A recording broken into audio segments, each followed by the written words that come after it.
So, on Monday, we were talking about the clear comprehension, and towards the end, we were talking about the concept.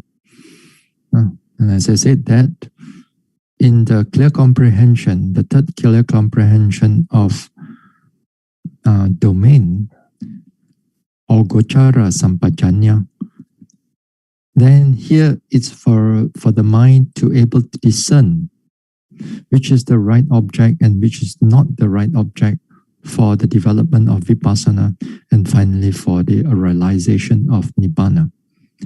So a yogi must know which object to choose.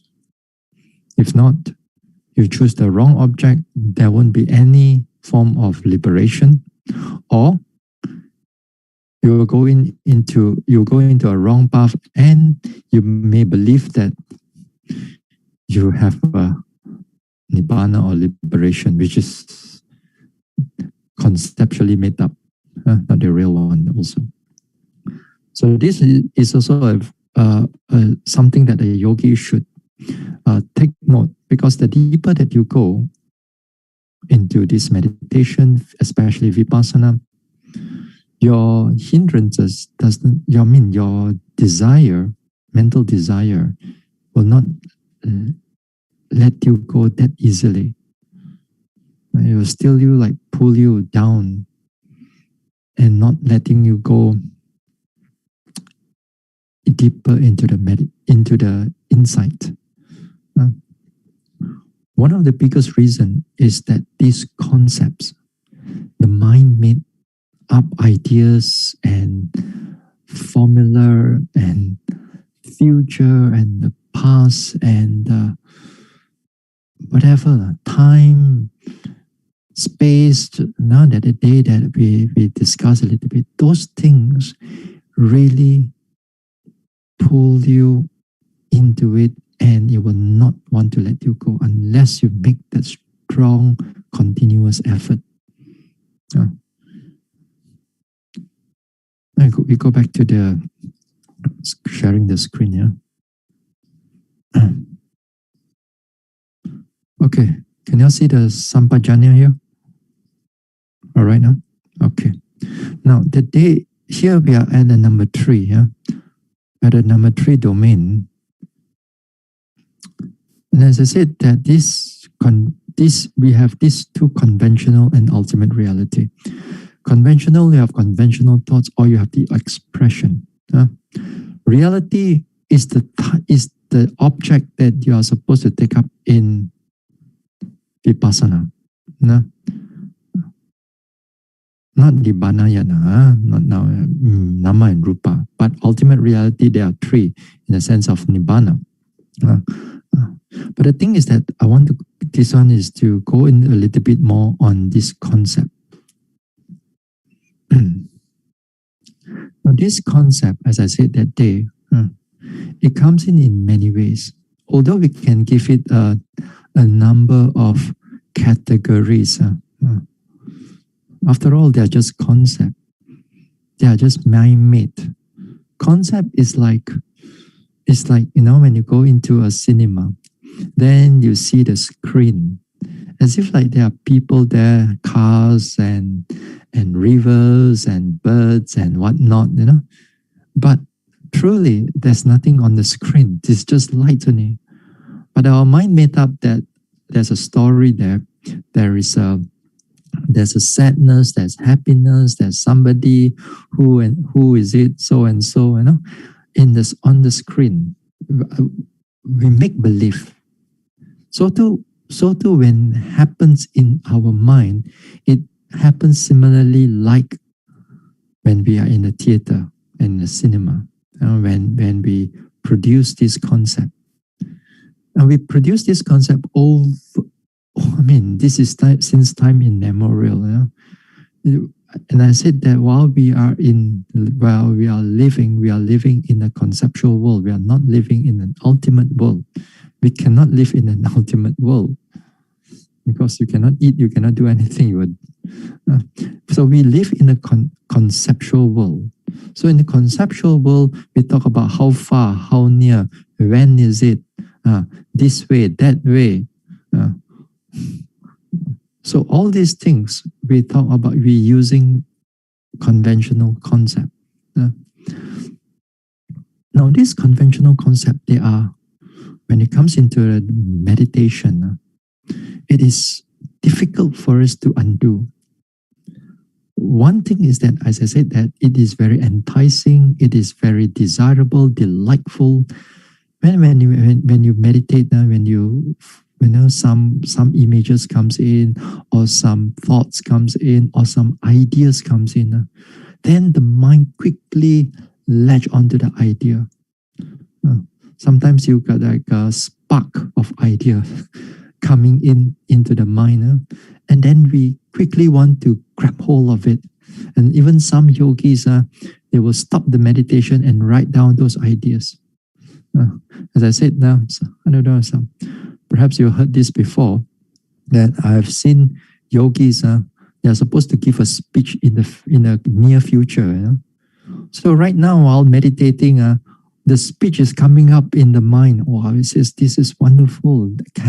I was not able to let it go. And then they stop the meditation, stop there and write down whatever that is on the mind just now. Concept. It will pull you out. Another thing about this concept is because of our mental habit. Mental habit, that means we have been using it over time and time again. And not only that, not only our mental habit, but it is also sometimes, for some people, overthinking. Overthinking. And this overthinking becomes a big problem. And especially, I think, in the Western countries, where everything has to be thought out, everything has to be reasoned, everything has to be rationalized, everything. The mind cannot stop. So the concept, it becomes so strong, and then the mind just delight into creating more and more of all this concept. So it's hard for them to meditate unless they make a tremendous effort. So to a lot of us, depending on our career and also our habit, some people also, if your concept is doing, if you are seeing numbers all the time, perhaps it is due to your work that you have been doing in your past 20, 30, 40 years. If you have been seeing numbers day in, day out for so many years, and then definitely when it comes into meditation, these type of things will follow you. So to whatever that you are going through, the thing that when it comes to the vipassana, we have to come out from that concept and just really pays attention to the meditation object. But again, the mind will drag you inside there. Sometimes this concept and reality, the line is so thin that sometimes they are so blurred, especially when the mindfulness is not strong. Now, take, for example, the number 8 here, the signs, the nimitta. When one is meditating, one is going into a very clear, you can see a lot of changes, rising, falling in the objects, wonderful.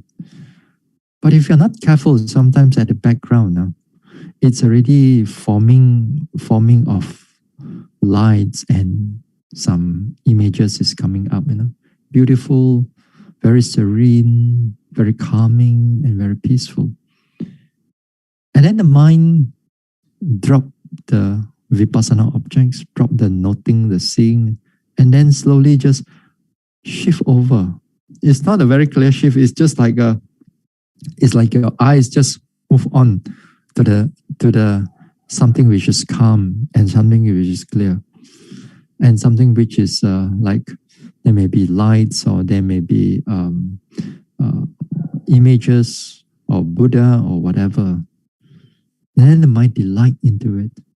And that is when we talk about that the same topic here. We talk about the upakilesa. We talk about the corruptions of insight. So those things, if you're not careful, you get delight into it. Once you delight into it, then the I arises, the conceit arises. When the conceit arises, then in the later, the wrong view arises. When we believe that this is nibbana, this is jhana, or this is this and that, and then we begin to believe that. So this concept, if you are not careful, they are very dangerous.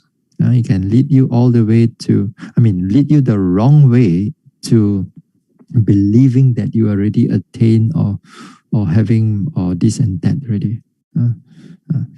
With that, also the concept comes in with number 9, when one believes that there's a self, there's a soul. These are all dangerous because these are wrong view. The concept already turned into a wrong view.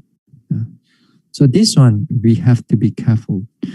Now, many times when we are meditating, it may not be nimitta or self coming in. It may be, for example, time comes in. You sit down there. Hey, how long I meditated already? Then you look.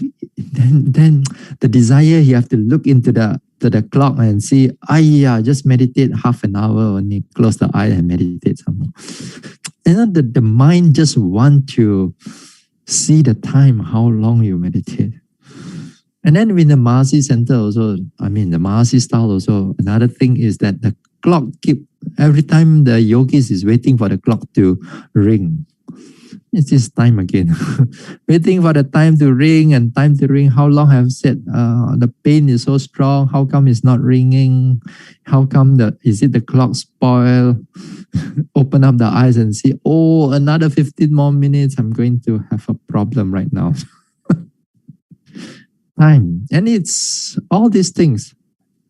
The mind just want to leap out from the meditation object and just want to delight into time and delight into the concept and delight into this one. And then the first one I said, the words or expression, the vohara here, means that the one that create all types of rationality, all kinds of ideas, a formula, and all kinds of all those things are like sometimes you have monologue, you are talking to yourself, sometimes you are talking to others also talking back to you, all imaginary. all these things are but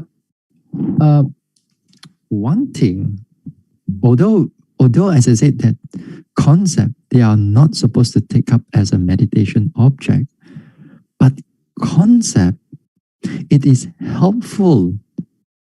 It is helpful in the development of meditation.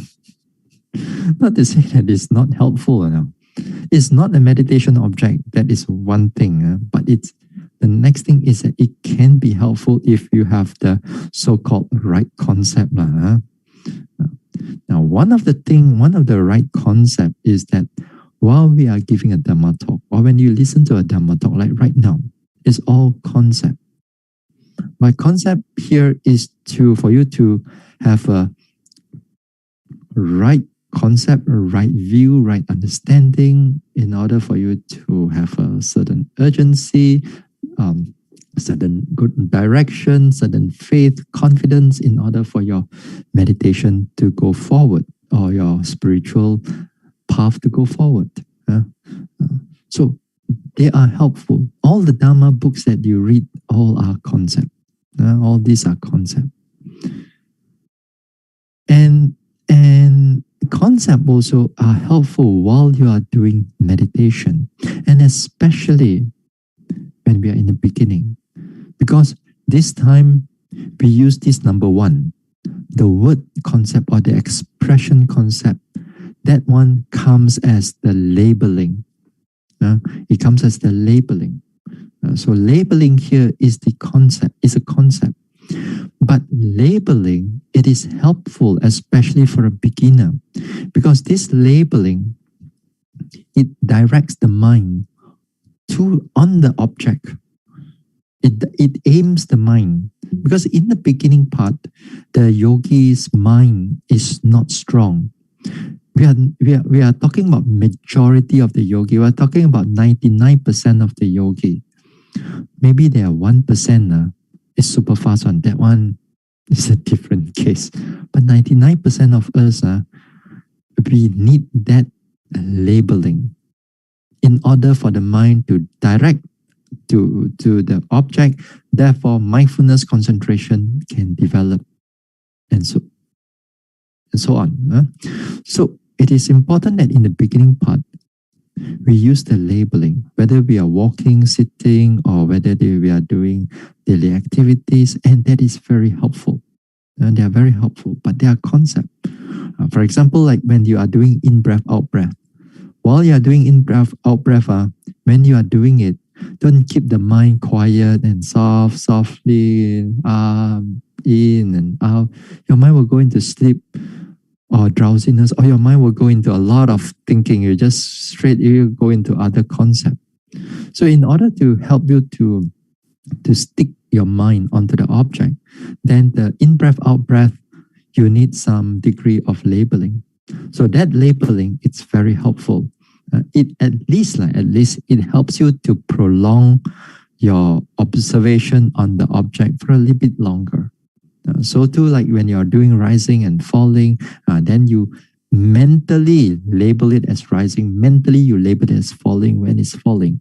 Mentally, you label it as lifting, pushing, dropping when the feet is moving. When you're at the right at the right time, and you label it as this one.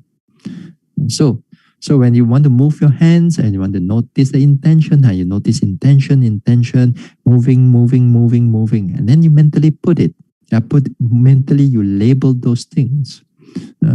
It seems that this meditation, it's very for some people it looks too simple.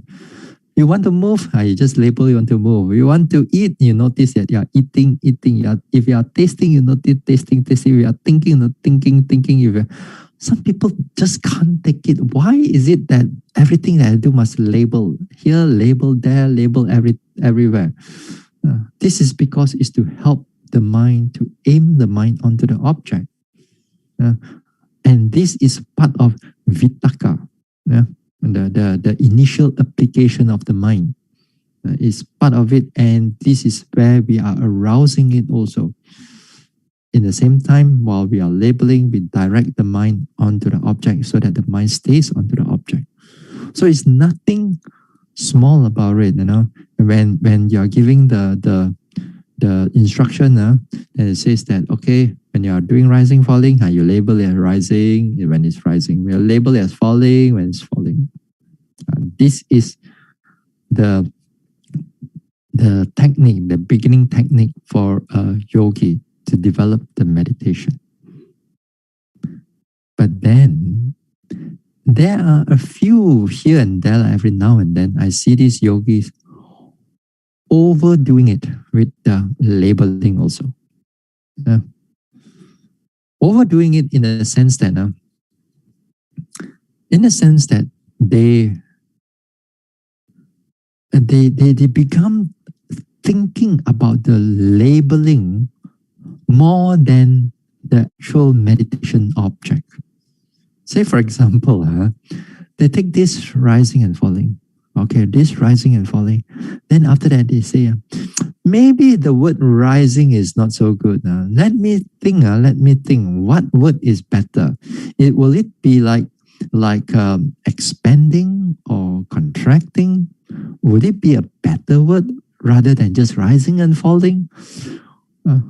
Then sometime for some people, if the movement of the rising and falling becomes erratic a little bit, then after that they while they're watching it that time, they are thinking, they're trying to describe it already. Oh, this rising falling is like that snake is like coiling here and there, and then after that the snake turns into a dragon then turns into this and turns into all kinds of imagination is coming in on top of the rising and falling.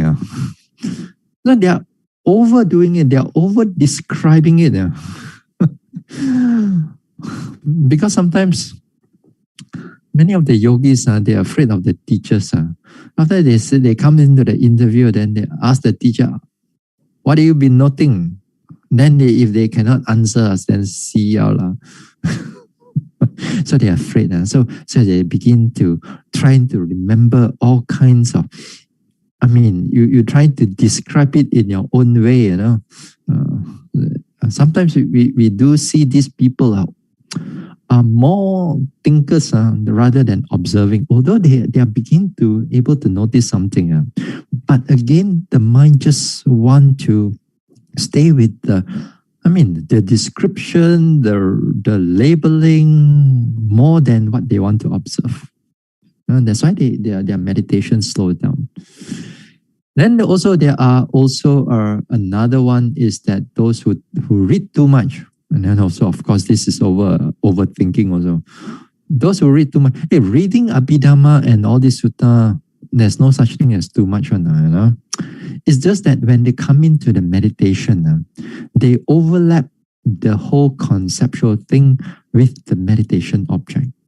And then here they notice a little bit of rising and falling. Then they want to describe, okay, is this wind element or fire element? Then this wind element, what is the cause for this wind element? Oh, then after that, he must go into the sutta. You think about it already, and then he feels satisfied already, all this thinking, then he only go back to the little bit of rising and falling. Then you see a bit of a feelings here. Oh, the feeling is there. What is the cause? What is the effect? And then start thinking about it rather than observing it. So you see, the concept, even for a meditator, it's a very thin line. They overstep the whole thing. They overdo the whole thing. So this is something that a yogi should be concerned, that don't try to overdo. Sometimes we all have to describe the meditation object to the teachers, not to say it's wrong, but there are limits also for us when we want to do that. That one comes with your own practice. So as I said, that this labeling, this expression, these thoughts, don't go and overdo the whole thing. The labeling is just for the sake of directing the mind onto the object, not for you to create more and more concept while you're meditating. Now, there's also age-old debate. There are people also debate whether this labeling is necessary or not. There are people, even right now, and this debate has started 1,000 over years ago. Nowadays also there are certain meditation technique. They don't discourage. They discourage all this labeling, because after all they say that we are doing vipassana. Vipassana is concerning with ultimate reality. Why need to be corrupted with all the labeling? Why need to be corrupted with all the all this labeling and expression and so on, mental expression and so on? So why do we need to do that? So again, here this is an age-old debate. Even right now, there are certain meditation technique. As I said, they discourage yogis from labeling. Now, this one is also mentioned in the commentaries already. Let me share this one again with you.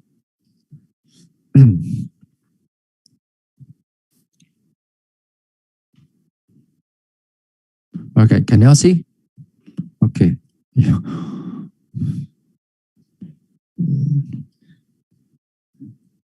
Hold on. All right.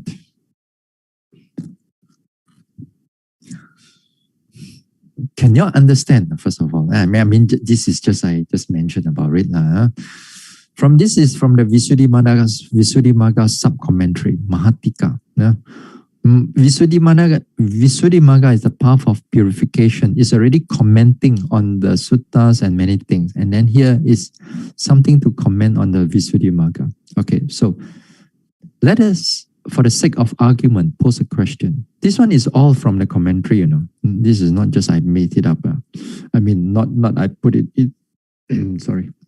Is it necessary in the pursuit of comprehension of the true nature, sabhava, or true reality, paramatta, to contemplate by the way of name concept or labeling, taja panyati? Indeed, it is necessary in the manner, at least in the preliminary stage. However, despite conceptualizations, the mind, having gone beyond an abandoned name concept, eventually rests on the real paramatta sabhava as mind development matures, bhavana matures. Now here, what it means then, in the preliminary stage of development, all right, in the preliminary stage of development, a yogi needs labeling, at least in the preliminary stage.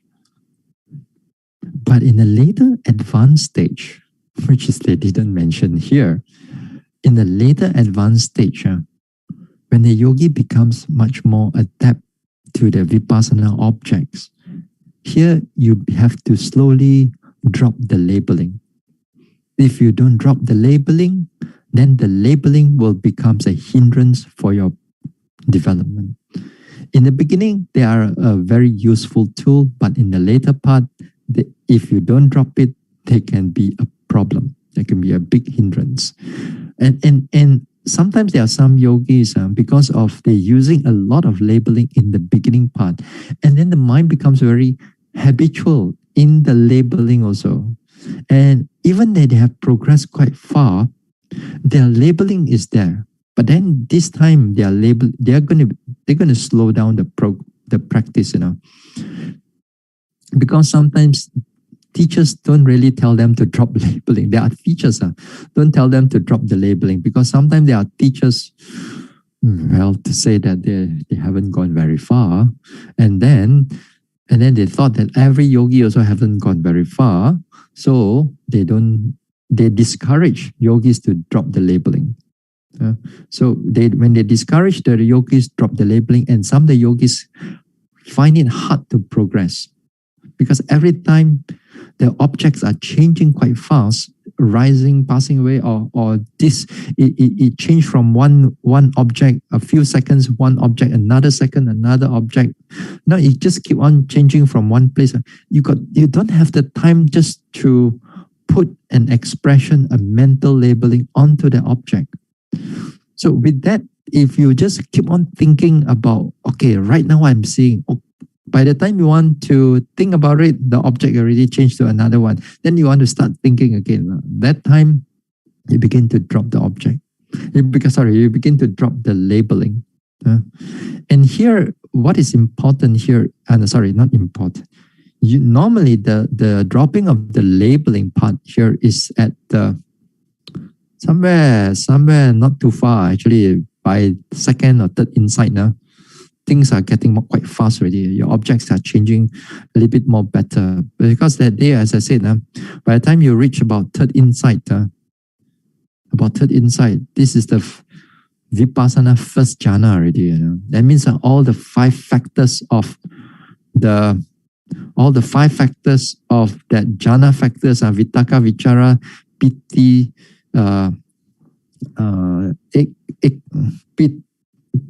bliss, sukha and ekagata. All the five factors are there.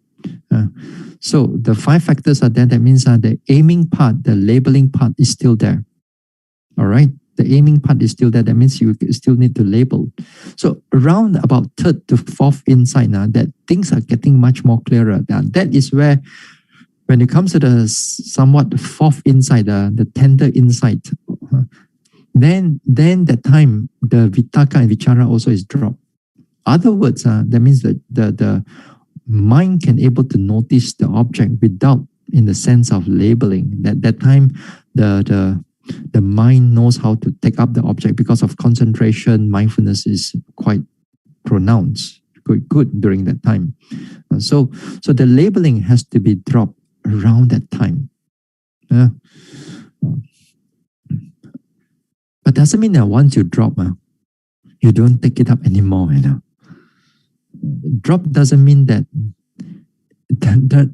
drop the labeling doesn't mean that it's forever. again, as I remind you all, this labeling is just a tool. You need it, you use it. You don't need it, you drop it. So it just is a tool. So there will be times when your mind is sleepy, when your mind is drowsy. At that time, you need to stir up the mind. The labeling is very helpful. If your mind becomes too calm, too peaceful, nothing, sometimes the labeling also become very helpful. So this time the labeling can be helpful in the sense that you can bring up again. So even you have gone through some degree of development, but the mind once in a while, it still drop into sleepiness, drowsiness, and you have to deal with those things. So therefore, the labeling is helpful, very helpful for a beginner. So all this argument about whether you should or should not is already mentioned in the Visuddhi, in the commentaries of the Visuddhimagga. Eventually, your mind will know how to direct your mind onto the object. So if you pay attention more to the object rather than just the labeling, then the mind, in the future, out of habit, it knows how to direct the mind onto the object rather than thinking too much about the labeling and expression and so on. That would be good because this time, I find it that this labeling also, if the yogi is not careful, every now and then when we interview yogis, we find that yogis tend to get caught up in the too much thinking about the labeling and expressing the thing. But then, yeah, this is on the labeling. Now, back to share the screen again. Okay. Now, let us move on from this concept to the next one. Okay. All right. You see the number 4, the non-delusion. All right. Sampai asammoha. Here just now, it is the domain or resort here. The domain resort here, it means that just now you have to discern or you have to separate which one is the right object, which is not the right object. Okay? Which one is the right object and which is not the right object. And when you come to the number 4,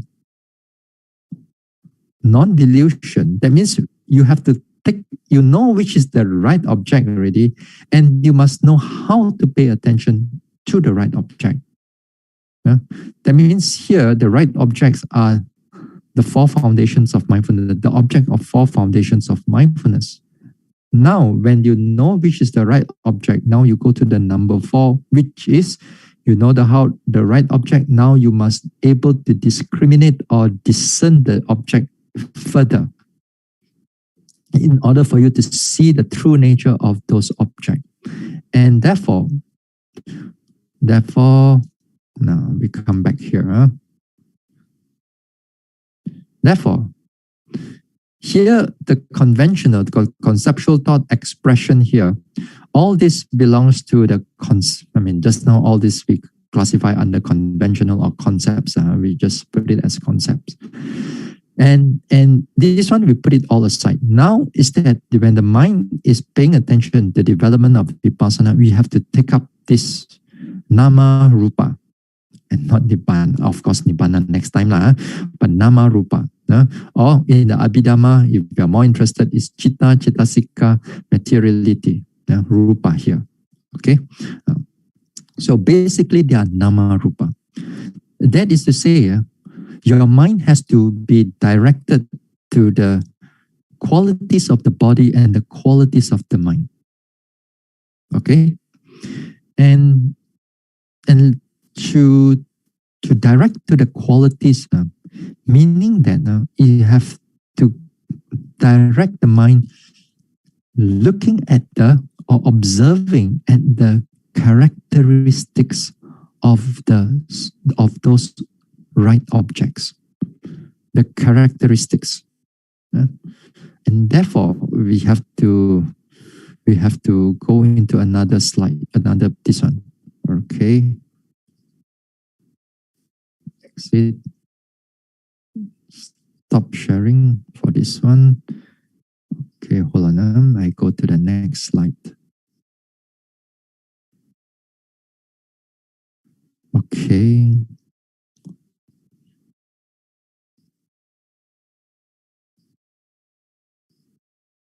Can you see this one?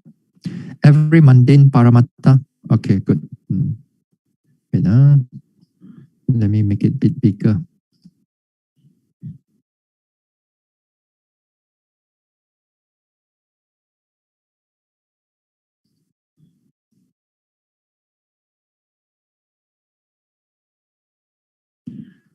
All right.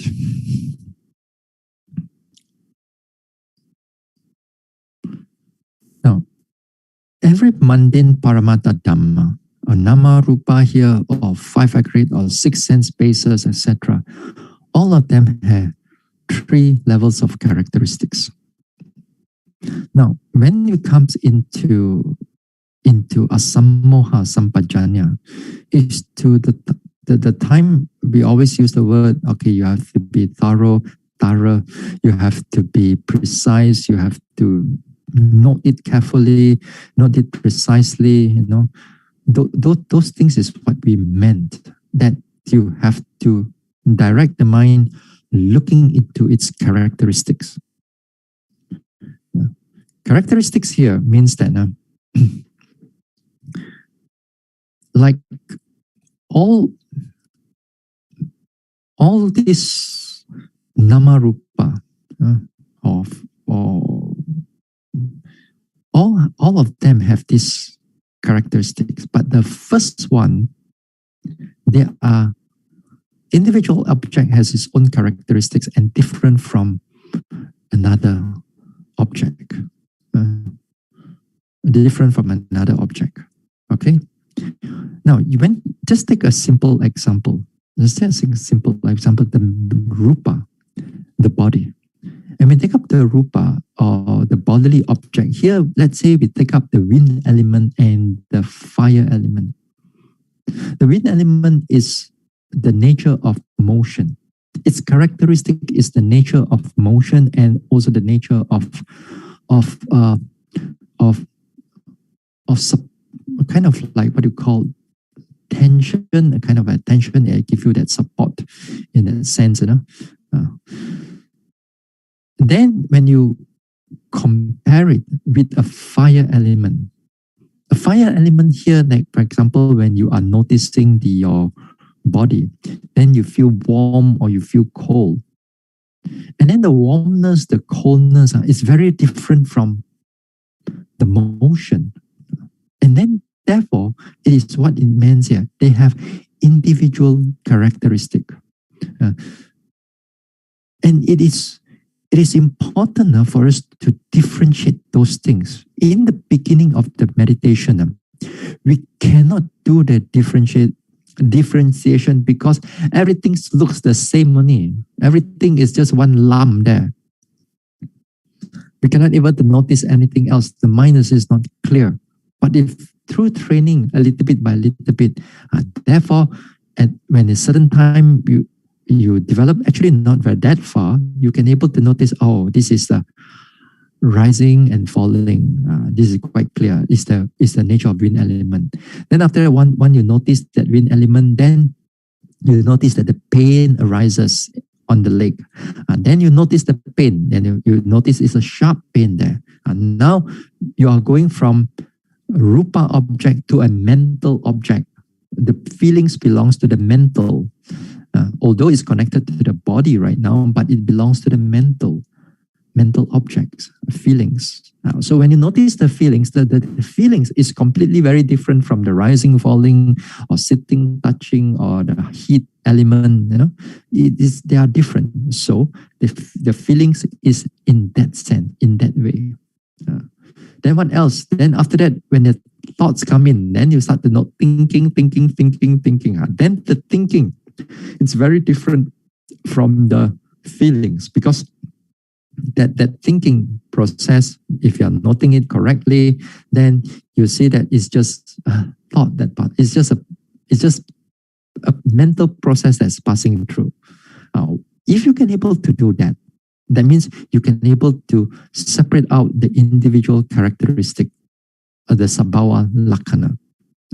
All the whatever that's being presented to you, you are seeing it, and it's the beginning of the insight that it is important for us to differentiate the characteristic, to discriminate or to discern the characteristic, because the first insight knowledge is the name itself, the analytical knowledge or discerning, the knowledge of discerning of nama rupa.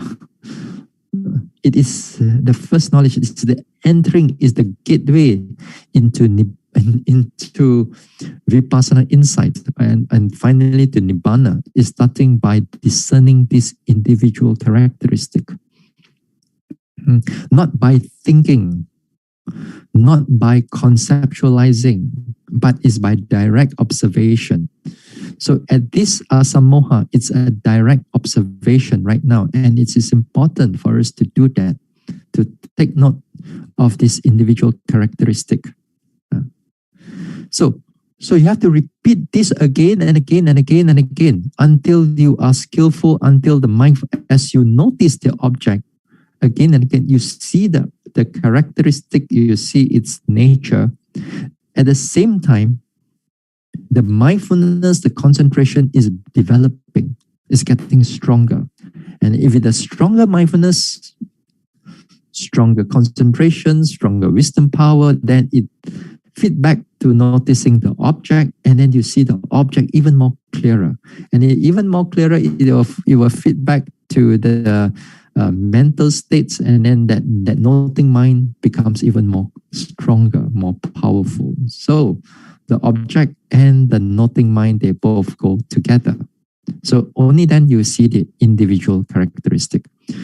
So here you see the individual characteristics as they presented to you. Not like you have to go through all the abhidhamma, even the abhidhamma, they tell you they have this mental states. They got 52 types of mental states and 52 types of cetasika. You must also differentiate every part of the body, all the rupa, all the elements. No, you don't do that, those things. This is all trying to use the concept to justify our meditation. You're not supposed to do that. It has to be, the object has to be presented at the present moment. And at the present moment, you pay attention to it. Then the mindfulness becomes strong. The mindfulness becomes clear. The mindfulness becomes continuous. Not that when it's not there, you don't go and look for it. So it's there only when you look for it, then you see its individual characteristic. This is what it meant, individual characteristic. So when you notice these individual characteristics, and then you can able to differentiate at the beginning part, the nama, the rupa, it is wonderful. It is wonderful. And you got, different people, different yogis will experience it slightly differently. How the nama rupa is being observed by you. Some yogis can able to notice that, okay, this rising and falling, beside it is the mind that is noting it. And you notice the quality of the mind, you notice that noting mind, you notice the motion of this one. Then he noticed the seeing process, he noticed a seeing, and then he noticed an object of the seeing, separation also is wonderful. Then he can able to notice that some people able to notice, for example, here, the pain is there. Now you're noticing the pain is there, but then there's a hardness beside it. So the hardness and the feelings are different. Some yogis also can able to notice those things. So when you notice this nama and rupa, you do it again and again. You repeat it. You have to see it again and again, not one time, not two times. Some yogis are thought that this seeing this nama rupa, it's just like seeing one time or two times a day. Oh, I notice the rising and falling.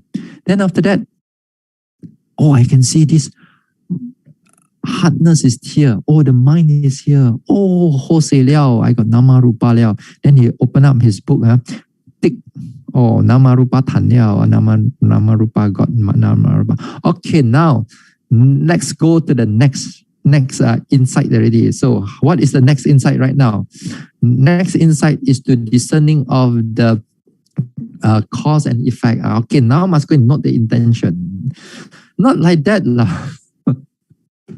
They thought that just by seeing one time or twice already, you got the insight already. No, it's not like that. Here, the nature of this Sabhava Lakkhana is to show you the different type of characteristic so that the mind begins to perceive the right perception. You see the true nature of things as they are right now. Therefore, with the right perception arises, then right view arises. Not just seeing one time, then you thought that you already have the right perception. Not like that. Unless you are the 1% group. If you are the 99% group, you're not like that. You have to repeat it again and again. So you have to notice it. You notice it, repeat it again and again and again and again, and it will show you in many different forms. Because even with the nama rupa, that perception that arises, it begins to show you the perception of anatta. That you can able to notice this too, and there's no other third party. So individual characteristic, and this is important. So then after that, we have this formative characteristic. Formative characteristics here, it means Sankata Lakkhana. Pali is Sankata Lakkhana. It's a rising, sustaining of present and dissolution, beginning, middle, and end. Okay, beginning, middle, and end. You will at times, as you notice the individual characteristics of something is happening, then there will be times that you begin to notice things a bit more clearer. Let's say the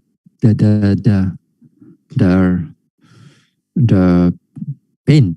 Let's say the pain, very obvious object. This beginning, middle, and end. Again, although it is Sankata Lakkhana, it does not show you at one time, at one go. Sometimes in a different level of insight, it shows you the beginning, the arising, very clear arising, but the middle end, not so clear. Sometimes in the different insight, in the different development, it will show you only the end, but beginning, middle, not clear. Some in the beginning, the middle is very clear, especially when you are a beginner. The beginner, the first insight, then the middle is very clear to you. Beginning, the end is not clear. So you have to see whatever that's presented to you during this time. So certain time, you see how the beginning is very clear. Say, for example, when you comes into the second insight, as you meditate, seeing the individual characteristics, then you become to notice things very clearly that before the rising, there is a mind that aware of it, then only the rising take place. Or before the falling take place, you aware of it, then only the falling take place. You see a formation, you start to see a formation of the rising, you start to see a formation of the falling, or a formation of the in-breath, or the beginning formation of an out-breath. Or if it's a pain, you notice that how the pain is arising. This time, if from nothing, then come already. Then you notice those things, which is very good at that time, but you don't see how it really ends. You don't see how it really ends. You can see the beginning, maybe some middle become clear, but you can't see how it ends because it doesn't show you at that stage, And at this time, if it shows you in this way, you take note of it in this way. You don't go and try to put in all these things uh, how come there's no ending one? Is it my meditation something wrong with me? The teacher says got beginning, middle, end, beginning, middle, end. But I cannot see the end. I can see very clearly the beginning. I can see very clearly the middle. But how it ends, I really do not know. Something wrong with my meditation, is it? Then again, you are over conceptualizing again.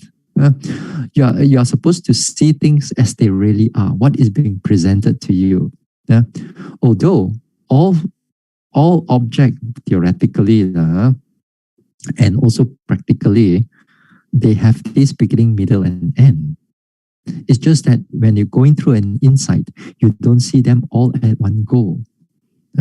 So again here, sometimes I notice that meditation teachers like to use yogis, you have to see beginning, middle, and end, even for the new yogis. Then this one is not a very good instruction because the yogi, and the yogi force itself. I can see the middle, but how does it end? I cannot see the end, and then my meditation is very bad. I cannot see the end. I don't even know how the beginning comes in. The moment I sit down there, the pain is already there already, but I don't know how the pain comes. I don't know how the pain go away. Something wrong with my practice. No, it's not something wrong with your practice. You're practicing correctly, but you are overthinking. You are over conceptualizing the whole thing. So therefore, you have to see things as they really are, not what you think it should be. Although the book says here is like this. But there will be at certain times, like insight number 3, you can see beginning, middle, and end quite clearly. How it comes, how the pain comes, how it stays for a while, how it ends. Wow, you see how the pain disappear. In the beginning, the first insight, and you're beginning, you can only see the pain there only, how it comes in. By the time that it changed to another pain already, then it continue with another pain. All your mind sees all pain here, pain there, pain everywhere. It's a different pain, but you cannot see how it ends. But this time, you see how the pain ends, finish, and a new one arises. And you can see how the new one begin to come in and how it disappear for a while. And then after another one, as if it become very distinctive. Then you see how it formative characteristic. So you see how the mind arises. Even that sometimes when a yogi become very clear, they notice how the thinking mind arises. They sit there, hey. Wow, the thinking is going to come. There you see and notice the thinking. By the time you pay attention to the thoughts, then the thinking sort of disappear. Sometimes even you pay attention to the thoughts, the thinking still comes into the middle. And you see the thinking, how it disappears. So wonderful, isn't it? So you see the process of the mental process, how it's happening at that present moment, at that time. So this is called the formative characteristics. So there are 3, arising, sustaining, or dissolution. Then usually we just use beginning, middle, end, easier to use. So when you see these things, you cannot when you start meditation, you cannot suddenly you want to jump. I want to see the formative characteristic. I don't want to see the individual characteristic. Double A one, no, cannot. You cannot jump class on. You have to go level by level, level by level. You cannot just jump as you like, as you like. You cannot just go like that. You have to slowly, everything has to begin by this individual characteristic. Even let's say you are quite deep. Let's say if you are enlightened also, let's say enlightened. And then after that, you want to go for the next retreat. Okay. So you have a gap of you go out, work and so on. Right? Come back again. You want to start a retreat. Even you have enlightened, you got to start off with individual characteristic also. Doesn't mean that straight away you go into all kinds of deep insight. No, you have to build up the individual characteristic. It will slowly build up with the mindfulness, the concentration, everything. All will start to form. Then only the mind goes into a deeper insights. Because he has done so. Now the third one, universal characteristic. This is Samanya Lakkhana, or usually we all known as Tilakkhana. Universal characteristic. Here the universal characteristic is the three characteristics of anicca, dukkha, and anatta. Other words, they are just quick momentary arising and passing away of objects. Now this time you don't, when you notice this in breath, out breath, or rising and falling, or lifting, pushing, dropping, whatever object that they are noticing, you don't notice its form. One of the when it comes into the third, this universal characteristics, the conceptual form that sometimes you attach to your rising and falling, sometimes you describe how the rising it's become like a balloon. It becomes like when you are doing your flower or your flower, you twisting here, and then you can describe like so many ways. But right now, when it comes into a triple character, this three characteristics, the universal characteristics, you've got no time even for you to describe what is going on, because they are just arising and passing away. But they got their own pattern of arising and passing away. What are the patterns and all that thing? Then it comes into a different insight. We name it with a different insight. Other words, they are all just universal characteristics. We give them all this anicca, dukkha, anatta. If you further break down, it's all just the different names of the insight. The names of different insight we already talked some time back. So during this time, the object only the yogi only noticed the arising and passing away, and there's no concept. And this at times yogis become very fearful that they cannot remember things. Fearful in the sense that they thought that, okay, now you notice this arising and passing away very fast. So many things to report already, So you want to try to remember. But after that, there are so many other things happening. By the time you want to remember the first one, by the time you end your retreat, your sitting meditation, you can't remember. The first one was quite interesting, but I can't remember that because subsequently there are so many things they are also interesting. Then by the time I get up from my meditation seat, I don't seem to remember what I meditated just now. And there are yogis like that. They cannot remember what is happening. Even they just get up and then after they were sitting just now there. And then when they come to the report, they are noticing a lot. But then there's just so many things happening. They cannot remember. And that time, the mind doesn't sort of conceptualize, because remembering, you need to conceptualize the thing in order to imprint into the mind, so that later part you can express it out. But this time, the concept is not working. If the concept is working, it will stop that noticing on the arising and passing away. So the concept here is totally like out. So sometimes yogi find that they are having amnesia, or they thought that they are getting older. But the more I meditate, the more I forget things. How come? During meditation, it's not during outside. During I cannot remember this one. Sometimes they come into the interview room. I say, why your face so sad and long? I'm become Bante. Don't know how to describe to you. Don't know how to do it. Those days before I meditate, I can remember so well, so clearly. I can describe to the teacher here and there.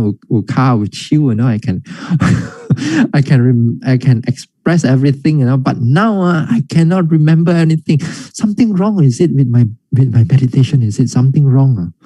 So all I need to do is just describe me a little bit here and there. Then once I describe, I can hear a little bit what they are doing. then I know what is exactly happening in the mind. But during in the interview, we don't go and tell them, okay, you are not seeing concept. We don't go and tell you that now, because there's too much thing to tell you. Another yogi is waiting already outside. Then we cannot do those things. But during the Dhamma talk, sometimes we explain these type of things. But if you happen to hear it, well and good. If you don't happen to hear it, so next, maybe you have you may be confused. Why in meditation, the more that you meditate, you thought that something is wrong with you. It's not something wrong with you. It's everything good with you, because this time the mind is not enticed, not attached by those concepts. The mind is only interested in the arising and passing away, the changes, what is really going on at that moment of time. So this is actually is wonderful. There's nothing to fear. There's nothing to fear. So all you need to do is the yogi is keep noticing it. There are many patterns, there are many ways of how it's going to come. And how this arising and passing away is, again, a yogi should not attach to how a pattern of arising and passing away will take place, because they will change. Sometimes there are some yogis, they kind of want to repeat the same thing again and again, but the object is already changing far more faster than what they want. So you got to let go of what you want and surrender, total surrender to the nature of the object and how it changed. This is how you discriminate and how you discern the object even more further into this one. So you will know also, there will be times when your mind is very clear. Objects keep on changing and wonderful. But then there will be times when the mind slack off. Then when the mind slack off, we don't see all this arising and passing away. Everything just a little bit here, a little bit there. Then that time the wisdom factor is not very sharp right now. The asammoha sampajanya is not very good right now. But because you have a previous experience of previous arousing all these things, you can get into it fairly easily. You know how to do a bit of walking, a bit of sitting. After that, everything come back again. Because you are not a beginner at this stage, A beginner may have a hard time, but for a more advanced yogi, they can arouse those things much more faster because they know the technique well. So this is in a sense of asammoha. So you see this only when you see this anicca, dukkha, anatta, all this arising and passing away, this tilakkhana or samanya lakkhana, then only when all things are matured, then only path and fruition will take place. So this one,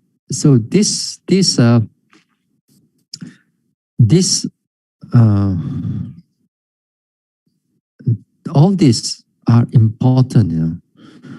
So when we come really into the meditation, the characteristic of the object, it is crucial for the mind to stay onto the object and don't fall into the concept, because you fall into the concept, they can go into a wrong thing. So all you need to do is take note, take note, and observe all these characteristics of those mind and matter. All right. So what else? I think that's about it for tonight. And on Friday, we have a Q&A session. For those who are new, you can ask 1 or 2 questions, and then it's related to the Dhamma or the Dhamma talks. Then if you're related to the practice and if you have questions, you send it to Sister Hunling. She will put in the number on the chat. Okay, there you are. The chat is out already. The number is out already. Okay, so by as I said, by what time? By 5 o'clock, 6 o'clock, or by 5 o'clock, like that, 6 o'clock. Make sure that all the questions is in. All right, so we share merits right now.